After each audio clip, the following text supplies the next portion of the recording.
Philippine National Police na nakatakdang peace rally ng Iglesia ni Cristo sa January 13. Ayon kay PNP spokesperson, Police Brigadier General Jean Fajardo, nagsagawa ng coordination meeting ang National Capital Region Police Office o NCRPO at mga kinatawan ng INC.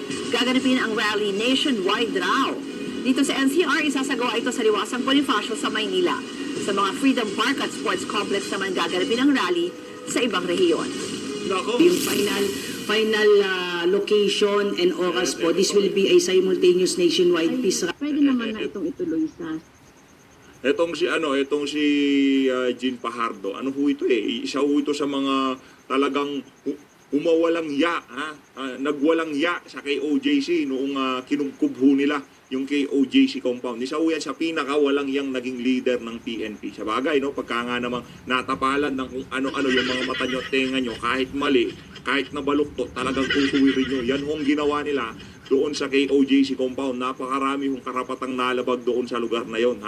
Sa pangunguna ho yan, netong si Romel Marbil, ang amo niyan, at ang itong tagapagsalita nilang walang hiya na si Jean Fajardo. Tuloy. Rally po ng INC and the PNP is ready to provide the necessary police assistance po doon po sa gagawin po nilang Parang yun, nag-post ka doon parang napapalunok ka na rin ba, madam?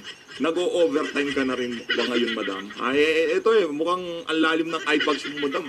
Parang nag-o-overtime ho ata kayo. Lawakang aktibidad po. So tuloy-tuloy na po ito. Ayun na nga mga kababayan, tuloy-tuloy na daw ho ang paghahanda ng PNP dyan sa gaganapin na nationwide peace rally ng mga kababayan natin dyan sa INC. Tanungin nga ho natin yung isang kasama natin kung dadalo siya dyan. Kung dadalo siya dyan, sasamahan ho natin yung ating isang kasama na membro ng INC at talagang magtatandem na lang ho kami. Hoy, dadalo ka ba? Dadalo ka ba? Meron nung tayong kasamang membro ng INC.